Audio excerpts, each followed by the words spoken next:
Hey guys, my name is Flynn Holbrook. I'm the president and founder of TruckSpy, and I am just absolutely thrilled that you've decided to join us today. So a little bit about TruckSpy. We provide automated mileage reporting for FedEx contractors, and by popular request, our customers wanted some educational content, and that is why we are doing these webinars. So I want to welcome you to our summer webinar series. This series is specifically designed for FedEx contractors. If you're not a FedEx contractor, or maybe you are a potential FedEx contractor, you should really stick around, because we're going to be covering all kinds of really interesting content here. You're going to find this buying versus leasing discussion very interesting as we dig into the numbers. So again, this is a 9-part series. We're going to have a webinar every 2 weeks through the summer. So today's the 10th. Our next webinar is on the 24th at 3 p.m. Central Time. That one's going to focus on finance and tax. So if you're buying trucks, how should you be depreciating them? How is the tax code changing? Have you optimized your financing? All kinds of really interesting discussion is going to happen on that webinar. So we'll post a link at the end. If you have not registered for that, we'll give you the opportunity to do so. Before we dive in, I want to cover a couple of ground rules today. So there's kind of a quick tip. Patrick from REL is going to be sharing a screen today. You can press F11 on your keyboard to make your webinar full screen. So that will maximize the size of his PowerPoint. You'll be able to see the numbers. We're going to dig into numbers. There's going to be some tables. We're really going to get to understand lease structuring a little bit today. So that's just one tip. On the right side of your screen in the webinar, you've got some controls as an attendee. So there's chat, there's polls, and there's handouts. So I want to just encourage you to post your questions in the chat. We will mark those as questions once Patrick and Tyler, so they're going to give us a little bit of a presentation today. Again, we're going to dive into the numbers. We're going to try to address all the questions posted in the chat by the end of the session. So feel free to post as they're talking. I'll be marking those as questions. We're going to circle back to them. In the handouts tab, you'll find their presentation today. So in case you can't see their screen share, or you just want to download that and have it, that is there in the handouts tab. We also have polls. So we're going to get started there today. I'm going to post a poll just to kind of gauge the audience a little bit about whether you lease or you own your equipment. So that poll is live. You can click polls and feel free to go ahead and click away. And that's just going to kind of inform our discussion. That'll let Patrick and Tyler kind of know who they're talking to today. Looks like we've got some responses, so that's wonderful. And then my final piece of housekeeping is we'll be sending an email after this session. So we will have a link to this session, which is being recorded in case you want to watch it later or forward it to somebody in your organization. And we will also include Patrick and Tyler's contact info. So a little info on Patrick and Tyler. Patrick McKay, Tyler Tatum, they are ex-FedEx ground executives. These guys started REL, Rolling Equity Leasing. They work specifically with FedEx contractors. Their goal is to provide you a different and, in a lot of cases, more attractive way to lease equipment. And I've gotten to know these guys over the last year. I think that they're truly experts in their craft. So without further ado, Patrick, if you don't mind, tell us a little bit about yourself, your background, and dive into your presentation. Educate us a little bit on our lease options. Yeah, absolutely. Thanks, Flint. Thanks for the introduction, and thanks for having us on today.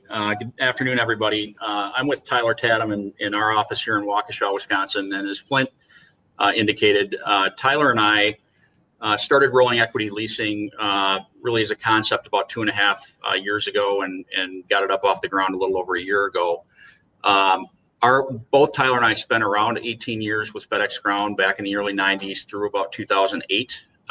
At which point both of us actually ended up going over to Schneider National and working within their truckload groups, primarily with independent contractors and teams on the truckload side. As we looked at in our former company an opportunity to spin off a leasing arm, part of the relationships that we had maintained within FedEx Ground got us to the point where we understood with the new 2024 safety specs introduced in 2019 that there was a pretty substantial amount of the fleet that had to be upgraded. We also have a great degree of familiarity with some of the national competitors. And in a lot of those cases, we were identifying shortfalls within the financing approach that really would provide equity to the independent contractor, or in this case with FedEx, the TSPs, over the course of those leases. Although extremely reliable from a cost basis and an expense perspective, they're expensive and don't yield equity as time goes on. And equity and ownership and equipment generally is the best way to profit within any trucking company. It's a matter of how you get there. So the premise of how we started the organization was really to provide an equitable leasing solution with good residual values for contractors who wanted to lease their equipment rather than purchase. So that's the intro. I'm going to go ahead and share our screen with the presentation that we're going to go over, and as Flint mentioned, it is up in the handout screen. So give me a second here.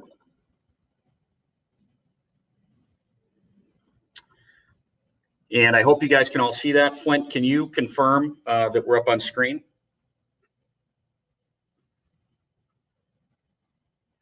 I can confirm that you're on screen. And I can't see you, however, and I think everybody can see me now. I don't know what happened to our video feeds there for a second, but yeah, I think we're in good shape, Patrick. Okay, great. I noticed that as well. For some reason, our camera feed was off after the meeting started.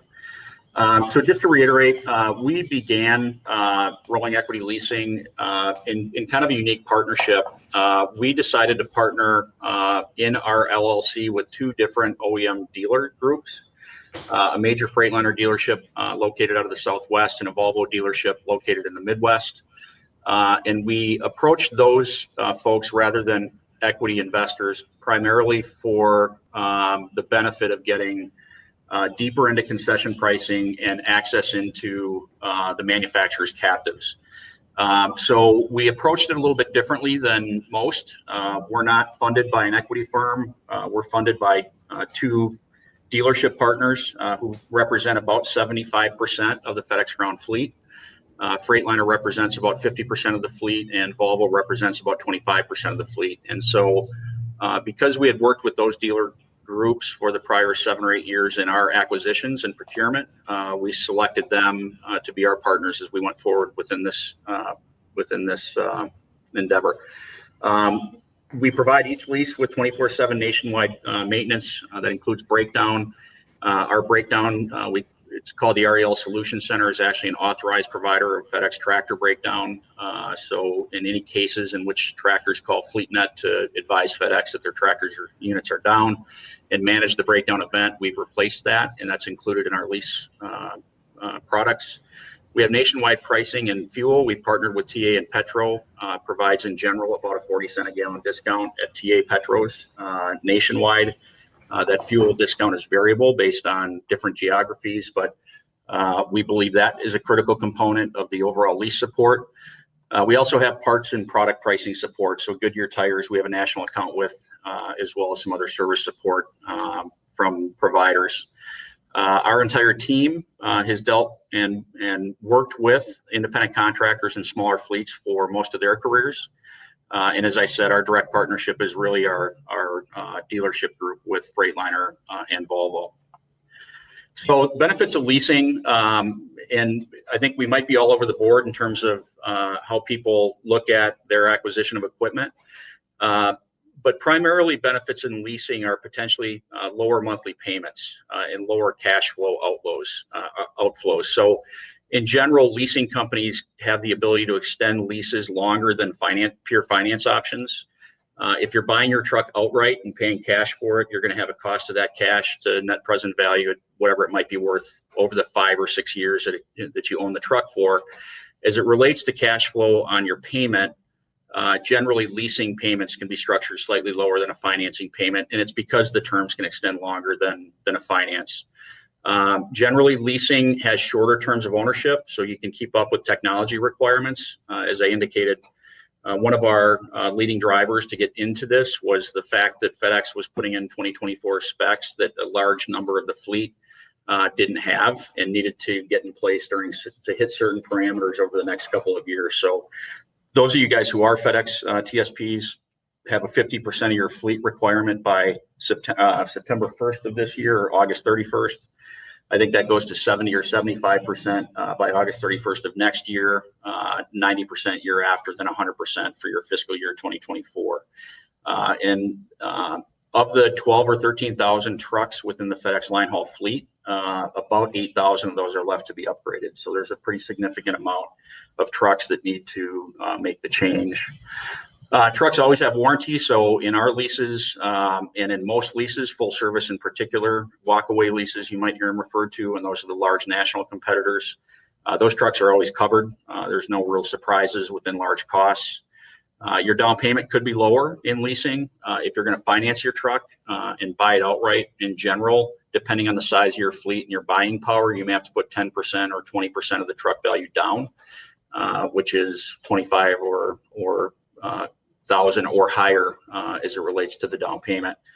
And in a lot of cases with leasing, you may get cash back. In fact, when you look at our residual values, and I'll show them real quickly, we have residual values on 4-year day cabs at about $40,000 or slightly lower. Most of those day cabs today retail for somewhere in the 60s. If you want to not finance the final couple of years of that day cab and buy it outright for the $40,000. You might want to advance your slide. I think we're still seeing what are the benefits of leasing here. Yep, and that's where I am. Okay, all right, yep. Good. I just wanted to make sure you were talking about residual values, and I wasn't seeing them. So sorry to interrupt you. I just wanted to check. Yeah, I'm on a cashback at trade-in terms. So depending on which lease provider you go with, you have an option for that. We believe you should have access to maintenance and warranty support with full telematics in the truck. In some leases, if it's a finance lease only, they're just giving you the money and generally don't have back-end support for you. If you're going on a walkaway lease, they generally have great support for you as it relates to breakdown and maintenance support. We're a hybrid, and I'll talk a little bit about that a little bit later. And then we believe you should have full access to other ancillary discounts that are offered within the full package. So as I said, we have a relationship with TA Petro. It's actually an EFS card, which is your banking card now. I think you guys use T-Check on the FedEx ground side, but that's actually owned by EFS. So we're working with FedEx on their IT group in the background to do some things with our fuel program. We're an authorized reseller of Trimble products. So we provide Trimble Duo hardware and the data plan at wholesale prices to those customers who want us to install them at their truck at lease. We have an insurance partnership that covers all the wrap insurance requirements for FedEx, including workers' comp, non-trucking liability, and obviously FISDAM for us. And then we have some national parts programs with a couple of different suppliers. Drawbacks of leasing are you don't own the vehicle. You're always going to have a payment, which unless you finance for a purchase at the end of your first term, that payment will always be there. It's reliable, it's dependable. But you don't get the benefit of improving cash flow once you pay off a truck in most leases. Sometimes there's a mileage limit. I say sometimes because that can be variable and you can work that through with your leasing partner. Generally, you can't customize the vehicle too much. We offer this year, we have 2022 model Freightliner day cabs and Cascadia 126s. And we have Volvo 760, 860 day cabs and Mack Anthem day cabs and sleepers. They're all spec'd identically. So we don't spec our trucks any differently. We actually worked with a group of FedEx ground contractors to spec the day cabs and the sleepers. And then we compared those specs across our different brands to ensure that they were basically apples to apples. But you can't generally customize too much within leases. You probably won't get cash when you trade in. You may, but you may also have an obligation for residual payment depending on what type of lease you sign. So if you sign a track lease or a modified track lease, which is our vehicle, there's a residual obligation at the end of the term. And the trick is to ensure that residual obligation is in fair market value as much as possible. Or in some cases for a walkaway lease with larger national competitors, you will walk away from the unit, not owe anything, but you won't really have any chance for equity because the residual value is so high that you wouldn't want to buy that vehicle at the end of your term. You may have surprising lease end costs. So most leasing companies require the truck to be turned in great shape. In most cases, that's better than trade terms. So there could be repair costs, there could be excess mileage costs, et cetera. And then with leases, there's obviously restrictions on how to use the vehicle. Buying trucks has great benefits. Like I said, the reason we really chose the name Rolling Equity Leasing is we believe in the equity to vehicle that's going to make the TSP and the small business most profitable over time. Great benefit to own it, drive it as much as you want, as many miles as you want. You'll get cash for your trade as long as you paid a loan if you took it out below the fair market value of the trade. You can customize that truck as much as you want or as little as you want. Obviously, payments stop when your loan's paid off, so cash flow improves. You can sell it on your own schedule. So in a market like today, where it's white hot, you may have a 2-year-old truck that you've taken a loan on for a 5-year term, and at the end of 2 years, you're way above market value, and you could trade the truck in for a new one and get a great trade-in value for that truck. Financing is sometimes easier than leasing, surprisingly. It's easier to get a full funded loan sometimes than it is to lease. Refinancing, just like a house, can save you money down the road. So if you have a large term loan, you can refi that loan at some point for a bank when they provide favorable interest rates and save some cash on future payments. You can decide to fix it or not. So primarily on cosmetic, non-DOT related repairs, where leasing companies will require that correction to be made at the end of the term. If you own the truck, that's up to you. And the biggest, from a tax recognition perspective, the biggest benefit for buying or finance leasing, whichever way, they're both basically the same benefit. You get the tax recognition for bonus depreciation, and as Flint indicated, that's a future seminar. I think next week he's talking about that in next week's webinar. There are drawbacks in buying. Buying a truck can be more expensive in the short term if you pay cash. Certainly your cash flow is going to take a hit from operating capital. You have to pay interest on the entire cost of the truck, unlike a lease where you pay interest on the leased payments. Over time, depending on if you keep leasing and keep leasing and keep leasing, you're going to end up paying interest on the cost of the truck. But if you choose to lease one time and then buy another with cash, then you've eliminated some of the interest payments on that truck. You may have to pay more sales tax, and again, this relates to your lease payments. Sales tax on those states that require sales tax and don't have an exemption around it is only on the amount of the lease payments and not on the value of the truck. Very often you're required to make a large down payment if you're shorter in the business or don't have enough liquidity within your financials. You may have to put down 20% of the value or purchase price of a truck, and that could be $20,000 to $30,000. Generally, it's around 10%, and that could be, again, $13,000 to $15,000. So there's generally larger down payments. You don't know the future value of your truck, so when you're going to buy it, similar to leasing with residuals that are required, you're not going to know that future value. And as you all know, truck values can swing significantly. This year, it's all very favorable to us. A few years ago, it was unfavorable. And I would guess in 3 or 4 years, there's a potential that market might get unfavorable again once production ramps back up. You will have an end to your warranty. Cash flow can be negatively impacted in buying depending on how you finance that. Again, if you pay everything in cash, you're going to spend $130,000 to $150,000 and you're out that cash until you can recover it. Down payment might be higher. Your monthly payments may be higher, again, depending on the structure of your financing. And then generally you're on your own for breakdown support. So you may engage a third party like a FleetNet or similar type company to help you on breakdowns and manage maintenance, but you're going to pay for that and you're going to pay for it within their support. And then access to things like national account pricing, fuel, tires, labor, parts, et cetera, are a little bit tougher on buying. And then finally on buying, warranty administration and recovery generally is on the buyer and your home dealership group. And that can become very problematic. Those of you guys who tend to buy trucks know the importance of warranty recovery. In general, the industry believes a pretty significant portion of warranties are left on the table, and that's primarily because of the difficulty in chasing down warranty recovery. In our system, or in any walkaway lease system like the national competitors, that's not really a concern. You'll capture the vast majority of whatever warranty you have coming to you based on the way that we manage the maintenance and the invoicing through maintenance within the trucks. This is what I would encourage. This is how we look at lease comparisons. So when we compare competitors' offers to our customers, we look at what major competitors they have and what the pricing structure was that they provided them. The top section is kind of a look at how we structure our leases. We only lease new trucks.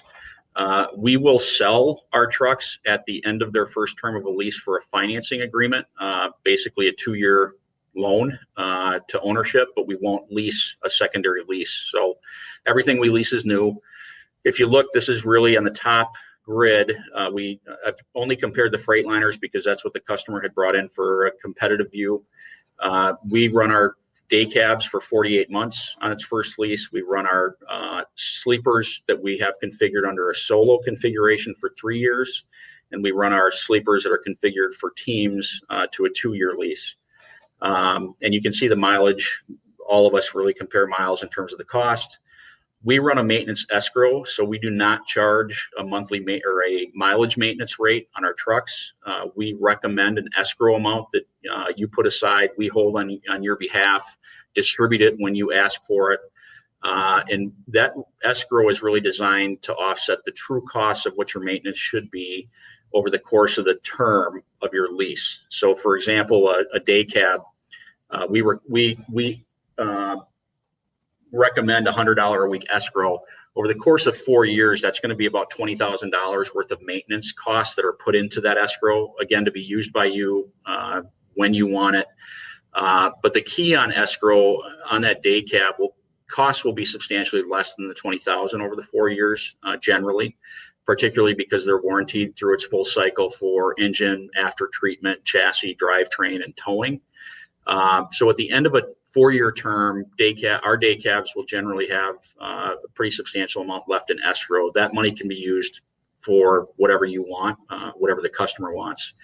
And then you kind of get over to the annual equipment and escrow line. And if you see the second group of trucks, that's a competitive one. That's a national competitor. Hey, Patrick, sorry Yep. to interrupt you. I just saw Wes posted in the chat. Down where you see stop sharing, will you click hide next to that stop sharing button? Oh, yeah, apologize There you for go. that, guys. Yep. So the total annual equipment and escrow amount is really your annual running costs of your ownership. This is what, again, this maintenance escrow for us, although we include it in this, that is not required. Again, it's a recommendation because we believe you're going to have costs close to that amount, but that's really up to you if you want to avoid that. Our competitors both really charge a rate per mile, and you guys are probably familiar with this. You'll have a fixed rate per month on the truck, and then you'll have an additional rate per mile. So they'll take their odometers every month, multiply it by 7 cents or 6 cents or 8 cents, whatever the deal is that you've struck with them. And then they'll put that into your monthly payment. And so what we try to really do is compare what's the annual running costs of equipment. Purchase value, we're very transparent. We'll tell you what the purchase value of the trucks are. We have down payment options. We have a $3,000, a $6,500, or a $10,000 down payment option. And you can see that really is used to buy down your interest rates in terms of running costs per year. And then we have a fixed residual at the end of term. So I was talking about this 2022 model Freightliner day cab. Our residual at the end of the 4-year term, if you want to buy that truck, is $41,122. And then we compare that to our competitors. So as we were brought these other offerings, competitor one offered a 3-year or a 2-year-old truck. They guaranteed that it'd be less than 300,000 miles on the truck at the time that the customer took it as the lease. So this was obviously a secondary lease. They structured their term similarly, ran their running costs, and then you can see at the end, their salvage value is essentially your purchase price. So if you want to buy this 2-year-old day cab that has we called it a 250,000 average miles on the truck. If you want to buy that, it's now going to be 5 years old. It's likely to have somewhere around 600,000 miles on the truck, and the value they place on that for you to purchase it would be about $67,800. Again, ours is a 2022 model. You would lease that for 4 years, so you're going to have a 4-year-old truck, probably south of 500,000 miles. We're a little bit aggressive on the regional day cabs, and our residual value for buyout, if you want to buy it at the end of 4 years, is $41,100. So we treat them a little bit differently. From our perspective, this is one of the most critical parts, is having these residual values placed fairly at the end of the term to enable most of the time our customers to be in a good market position with those trucks. This is really what we look at. So compare year, make, model. How many miles are you getting the truck at when you run under a lease? Compare the term. How many months are they requiring of you for the lease, or are we? How many miles are they giving you before you may have a mileage penalty? And this is where it's important to look into the mileage penalty clauses. What are they requiring for maintenance? And the reason that we do maintenance escrow versus a required rate per mile is because we know brand new trucks, maintenance cost per mile is going to average about 2.5 cents per mile in the first 2 to 3 years of that truck, and they'll escalate after that. But in general, the competitors use this kind of for what I would call their cushion. You can't get around this. Once you negotiate the rate, the rate's the rate. They're going to charge you that for the term of the lease. And we really looked at that as a component of this is where TSPs who want to manage their maintenance and allowing us to help assist that have a great opportunity to save money. This is definitely a nice profit center for our competitors. We don't treat it that way. That's comparison to look at what your costs are going to be as it relates to leases are really in your annual ownership costs. That's your lease and maintenance. Purchase values are important to look at. Again, our fleet 2022 model sleepers are just under 153. Their 2019 model sleepers are 139 that have about, again, 250,000 miles on those at average when they take the lease.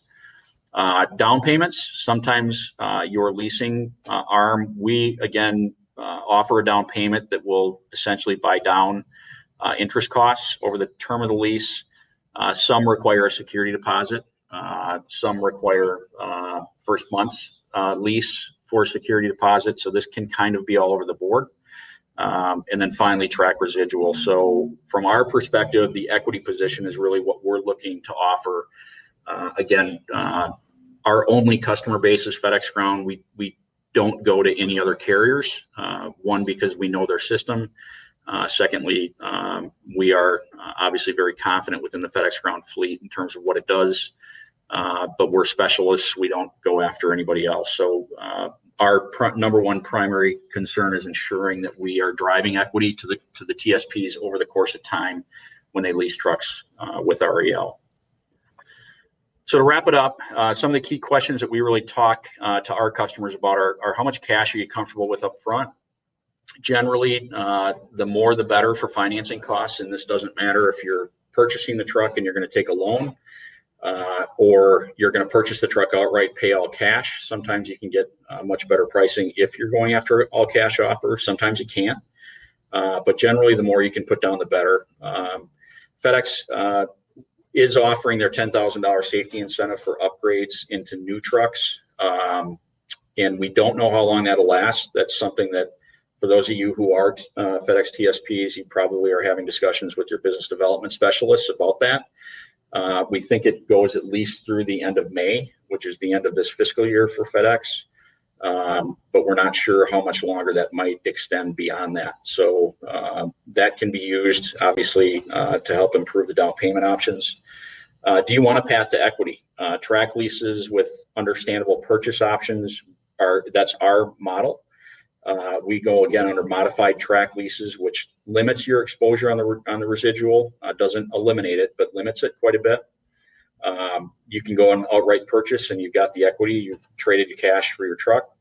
Or you don't want equity, or you're not concerned about equity, and you want a reliable expense management model so that you can walk away from it. You've modeled your business so you know what those expenses are, all inclusive of a walk away fair market value lease, and you're good with just letting the expenses run.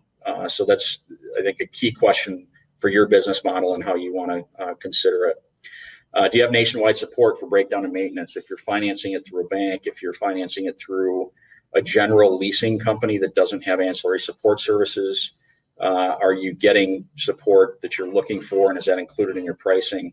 Generally, on the large national full service lease providers, you have it in spades. They're very, very good at what they do.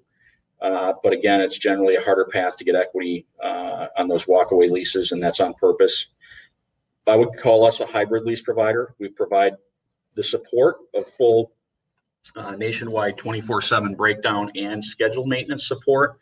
We provide pricing support for things like fuel, e-logs, preferred partners in insurance, ancillaries, and others. But we provide, we believe, more equitable end of lease terms for the TSPs once your first lease expires. And then the pure finance leases, they give you the money, but generally there's little to no support in those products. You're on your own, and that is the same with the bank financing in general. Does your provider know your business, and can they grow with you? So as I said, Tyler and I's time at FedEx, we were lucky enough to have worked with a group there who we're very comfortable with in terms of talking about our business development, what our customers are looking for, how to kind of press for more efficiency with our customers. Easy example, we're currently working on a strategic plan now to streamline the amount of time it takes to onboard a truck until you're earning settlement on it. So we call it Silver Bullet. We're actually traveling to Pittsburgh next week to meet with that group. And ultimately, the goal would be when we deliver a truck to the PDI center, prior to you signing any agreement with us to have that truck prepped, it has its e-logs, Vader, tractor numbers, the tractor file is completed, and everything is sent to Pittsburgh for approval prior to you or your driver going to pick the truck up at PDI. And ultimately, our dream is that you drive the truck out of our PDI center and go to the nearest hub to pick up an outbound load back to your domicile region, wherever that might be. So we think we're close. Our goal is by the end of summer to have that completed. But that's part of the challenge of understanding your provider and whether or not they know your business well enough to be able to help support you in certain of those components. And then, are they able to plan your future business needs? You know, FedEx has grown a couple of thousand line haul routes in the past year due to COVID. When we first started having discussions with them in the fall of 2019 regarding our product, I think the fleet size was about 11,000 trucks. It's now close to 13,000.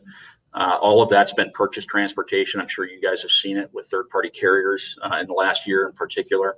And those are now converting into pure dedicated lanes because the engineers say that it's time to put on a permanent lane. So we're seeing significant growth. A lot of P&D contractors who are now moving into the line haul space. And we are highly in tune with the direction that our customers are going, and matching that up with where we see FedEx going as well. Do you have purchasing power? So whatever financing provider, do they provide you fuel discounts or the option for fuel discounts? Do they provide you e-log discounts or video event data recorder, hardware and data plan discounts? Do they have parts pricing, service pricing? How do they do with your financing? And truck pricing? What's the scheduled value of the truck when you compare apples to apples between other leasing providers? And do you have a good warranty administrator? Again, walkaway leases is really not our competitor. That's not something that we're too interested in because we want the contractor and the TSP to get the equity at the end of the terms. But because of that, we have to have a good warranty administrator and ensure that we're capturing as much as we possibly can of the warranty for your trucks. And then finally, will your provider offer their other services to the rest of your fleet? In our case, prime example, the REL Solutions Center that's included in every truck that leases with REL. However, we also offer a subscription offering to any other truck that's in your fleet. So we have an 11 truck customer that has 30 trucks in their total fleet now. He has put his other 19 trucks into the maintenance solution center. We're managing their maintenance intervals for them. We just need a contact at his business, his operations manager, that we call and tell them what needs to be done to the truck. We work with them to identify what the schedule is for their drivers, and then we schedule that into whichever dealership fits their criteria to match the required interval, whatever the PM structure it is. We also watch over their fleet for, obviously, the REL trucks all have telematics transmitting back into us, throwing whatever fault codes might exist at any time, and then we're keeping the fleet up to speed on what's happening within their fleet from a telematics perspective. So just to wrap up what REL offers, we only offer new equipment, as I said. We stretch the full warranty to match the first lease term, and that warranty includes the Optimum engine plan, transmission, after treatment, chassis, and towing. We think the purchase price power is better than the industry average provides to FedEx ground contractors. We've done some price comparisons both on what we're offering as well as what others are getting for both purchase offers and for lease offerings, and we're comfortable where our pricing is at. And we will continue to beat up Freightliner, Volvo, Mack for our pricing as the fleet grows. Managed Maintenance Solutions Network, as I've said a couple of times, included in every one of our leases, has 24/7 breakdown support. Again, that's authorized by FedEx as the notification center for the ground line haul network. Also includes scheduled maintenance, and for every event, whenever any truck goes in the shop, there's a full warranty review of the invoice and what was completed for work. We do work with National Lease to provide rental service support. I would be the first to tell you this is not where we want it. National Lease availability issues are kind of like the other larger rental providers. There's not a lot available right now, and it's very difficult to get rentals. But we do work with National Lease to ensure that we can get rentals when we have a need for them. We do include full what we call both telematics and fuel. We use a hardware device called Zonar mounted in the truck, taking the ECM data and transmitting that automatically back to us. That not only provides us all fault code reporting and health of the truck, but it also provides what's called predictive health. So it goes back through its couple of 100,000 trucks that are in that fleet, and when it recognizes a fault, even though it may not be throwing a light on the dashboard, it recognizes what other events may have occurred with the same fault on the same spec truck within a certain amount of miles. So you'll literally see, we will see on our screen, this fault has resulted in a different fault, creating a red severity level for the truck within 13 miles, 73% of the time. So our staff here then monitors that telematics device and communicates back with the customer on when we think we really need to get a truck in the shop, or we think it can go on to next scheduled maintenance. And it also has a great fuel component that manages fuel and fuel efficiency. It manages not only MPG, which is the outcome, but it manages things like overspeed, idle, sweet zone efficiency, basically all the pedal power of your drivers. So it tells you really where they are within the efficiency of the truck. Is it staying within its parameters? And then again, that maintenance solutions we make available to our customers' entire fleets, even if the truck's not an REL truck. We have deals with TA and Petro for fuel. As I said, our national discount right now is around 40 cents a gallon. It is very regional. It's a cost plus fuel discount. We'd love to talk to you more about that. We have a Trimble E-Log reseller agreement, so we sell those products at wholesale. Comparative value, just for reference, we sell the Duo device for $199 with our truck. I think it goes for $399 right now on retail to FedEx, and I think it's $599 on retail non-FedEx. And then our data plan for the Trimble E-Log bundle is around $25 a month. That gets passed to our customers. We're in the process of running our marketplace, which is essentially offering first leases that the customer doesn't want to retain and finance for its remaining 2 years. into the used equipment pool.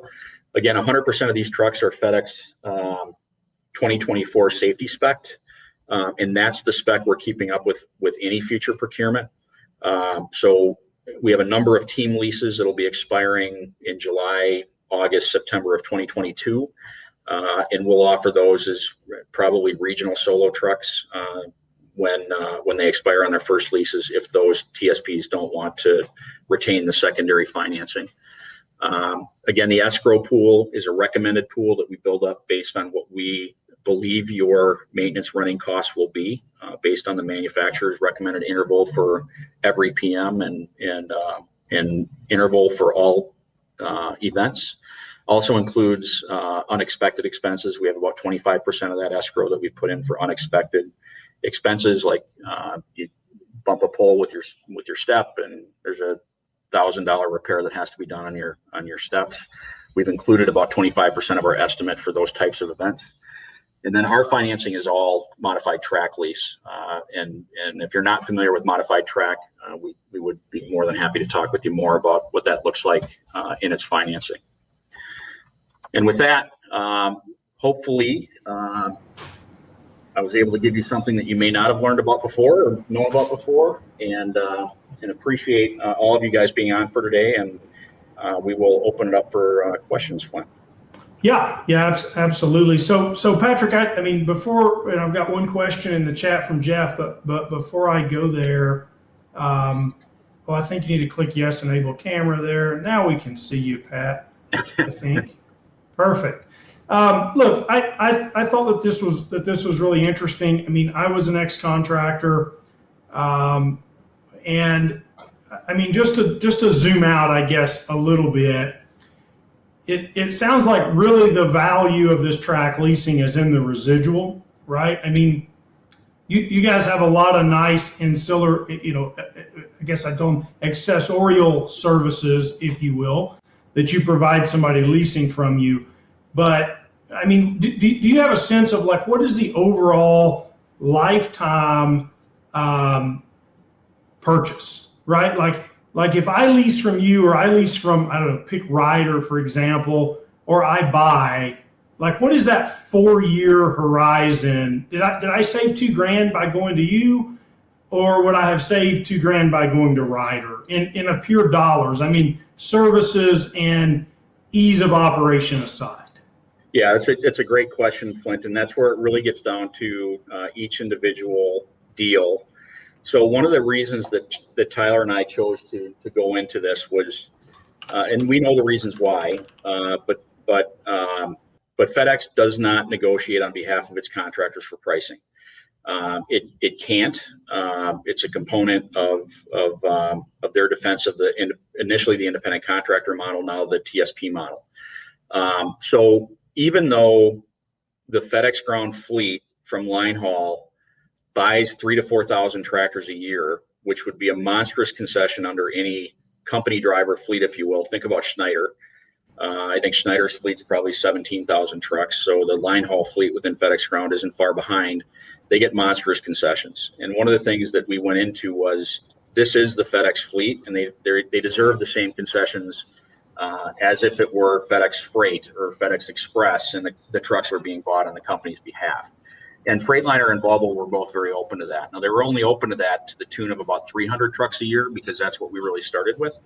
But as that fleet size grows, we intend to wield that hammer pretty significantly with them and continue to break down prices. That being said, we've done some comparisons on some offers that some of our customers have brought to us for purchase. And generally, our pricing on the 2021 models was about $5,000 to $7,000 less than the dealership was offering locally for purchase. So the issue really is looking at,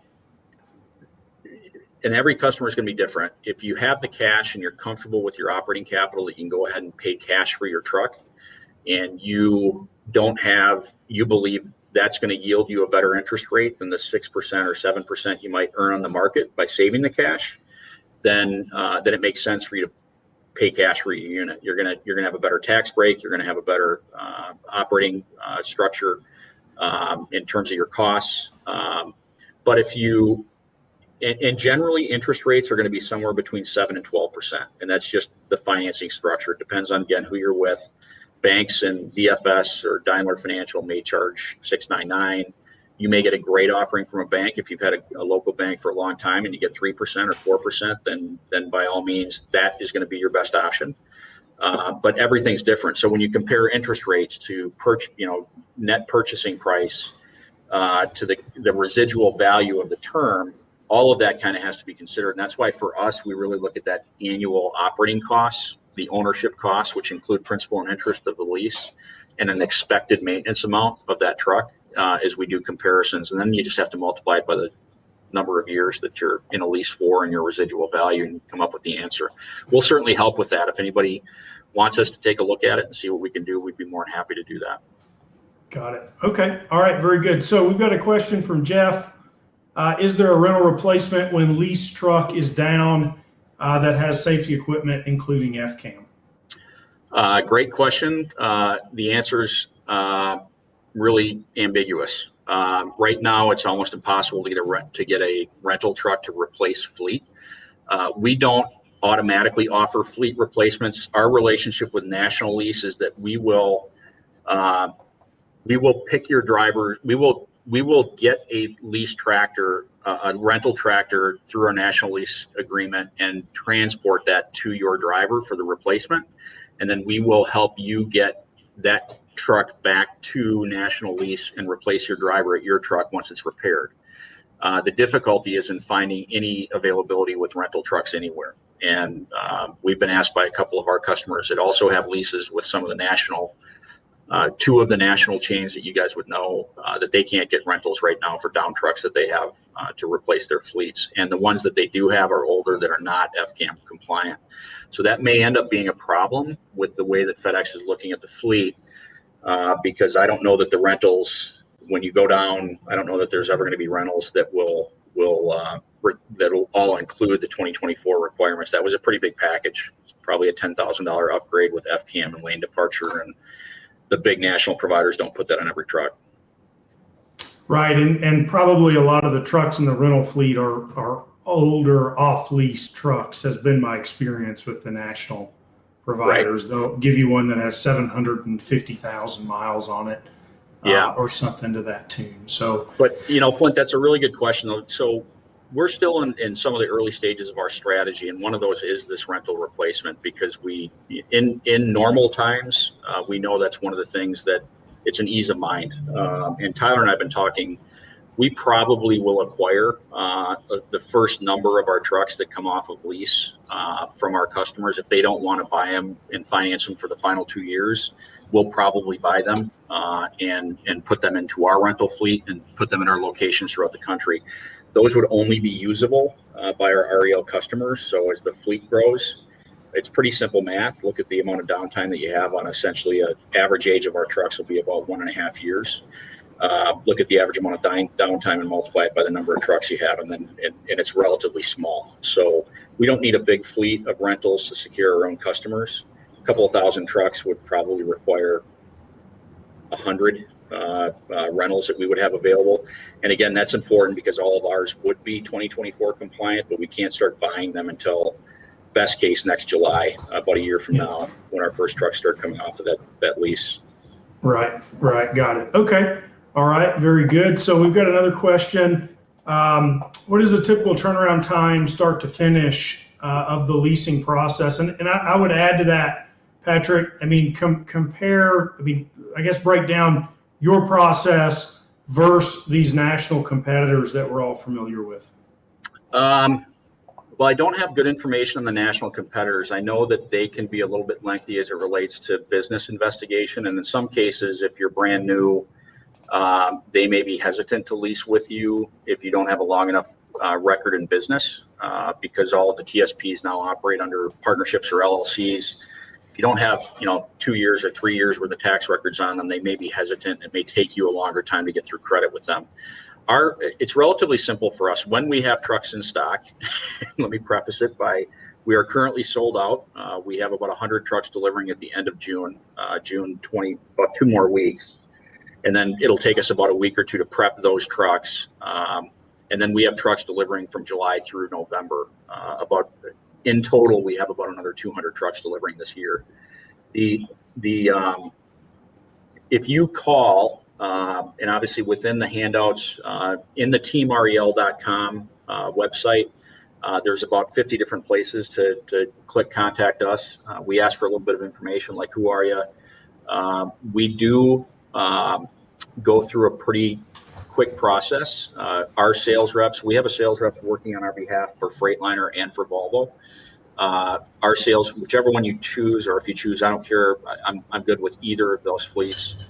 You'll get a call usually within minutes, maybe an hour from one of those reps, and they'll talk through your entire business with you.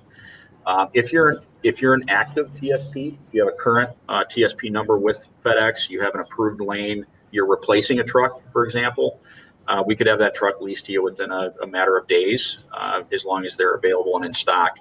What's tricky is how long it takes you to get that truck approved through FedEx. And again, that's what we're working on with our contacts there in Pittsburgh next week, is how to streamline that process. So if we have the truck in stock, for you to get under a lease with that truck, you could secure that truck and put a deposit on it today, and we could have that truck leased to you within a couple of days to a week. It's the tricky part about getting FedEx to approve that truck to run within their fleet, and that's what we're helping you guys work through. Yeah, we've all experienced trying to get a truck approved. It's nearly as hard as trying to get a driver approved these days. So, okay, very good. That's very helpful. So then we got a question from Scott: tax savings, leasing versus buying, and specifically depreciation. Scott, we're going to dive into that question on the 24th. On our next webinar, we're going to have an accountant from Mueller, who's an expert in transportation tax. She's going to join us. We're going to tackle this question. We're also going to tackle the finance question of how should I finance my business, both from an equipment purchasing perspective and an M&A perspective if you're out trying to purchase existing contracts. So I would encourage you to join on the 24th. Patrick, if you want to comment here on kind of tax treatment, I'm sure that you're well versed as well. I'll just keep it high level. First of all, every tax question should go directly to your tax advisor, whoever it is. This is a complicated portion. The quick answer is there can be tax. You can get bonus depreciation on certain leases. You have to satisfy some bright line requirements that actually creates that lease as what's called a capital lease. Our leases are what's called operating leases, which means you get to deduct your principal and interest expenses for your business, but you don't get the benefit of tax depreciation. There are track leases or finance leases that are completely your benefit for bonus depreciation, which basically means you get to take the full expense of the truck in year one for your tax purposes, but you don't get any benefit of that in years 2, 3, 4, or 5. So you kind of take it up front. It's a good strategy. You have to think about it carefully. You have to think about what your business is going to do in terms of your trucks, because once you take that benefit, unless you either keep growing or keep replacing equipment, there's an end point, and the tax guy always gets his share. So at some point, you have to kind of think through that strategy, and that's where I think with Flint next week is going to be really good for you guys that are thinking about how to think about your tax approach. Yeah, absolutely. And look, I would just add to that, and one of the hot topics that we're going to cover next week, and I'll post a link right now in the chat. If you would, I think it just should have popped up on your screen. If you would like to sign up for that tax and finance webinar. One of the big questions that we're going to cover is bonus depreciation, 179, but what does that look like in a changing tax environment?